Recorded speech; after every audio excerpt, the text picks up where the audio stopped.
ত্রয়োদশ জাতীয় সংসদ নির্বাচনের গেজেট প্রকাশের পর সংরক্ষিত ৫০টি নারী আসন নিয়ে রাজনৈতিক অঙ্গনে নতুন হিসাব নিকাশ শুরু হয়েছে। নির্বাচনে ৬৮টি সাধারণ আসনে জয়ী হওয়া বাংলাদেশ জামায়াতে ইসলামী আনুপাতিক হিসেবে ১১ থেকে ১৩টি সংরক্ষিত নারী আসন পেতে পারে বলে দলীয় ও নির্বাচন সংশ্লিষ্ট সূত্রে জানা গেছে। তবে জুলাই সনদ অনুযায়ী আসন সংখ্যা ৫০ থেকে বাড়িয়ে ১০০ করা হলে দলটির প্রাপ্তি বেড়ে ২৪টি পর্যন্ত হতে পারে এমন সম্ভাবনার আলোচনাও রয়েছে।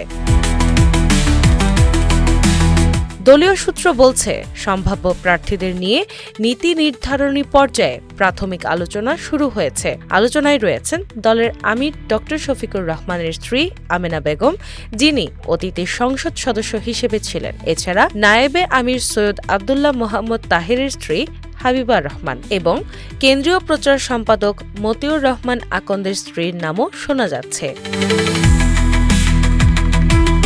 সাংগঠনিক নেতৃত্ব থেকে সম্ভাব্য তালিকায় আছেন মহিলা বিভাগের সেক্রেটারি অধ্যাপিকা নুরুন নিসা সিদ্দিকা, কেন্দ্রীয় নেত্রী ফাতেমা আক্তার হ্যাপি, ঢাকা মহানগরী দক্ষিণের সেক্রেটারি আয়েশা সিদ্দিকা পারভিন, সাবিকুন নাহার মুন্নি এবং প্রকৌশলী মারদিয়া মমতাজ সহ আরও কয়েকজন। সাবেক এমপি ডাক্তার আমিনা বেগম রহমান ও শাহনারা বেগমের নামও আলোচনায় রয়েছে।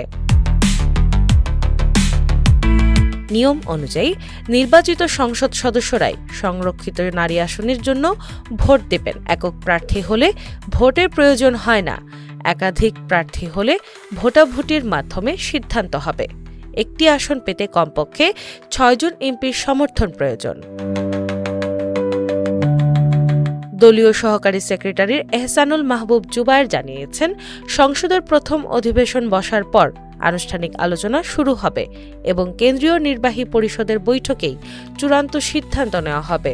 ফলে সংরক্ষিত নারী আসনে কারা আছেন তা জানতে এখন নজর দলের সর্বোচ্চ ফোরামের দিকে।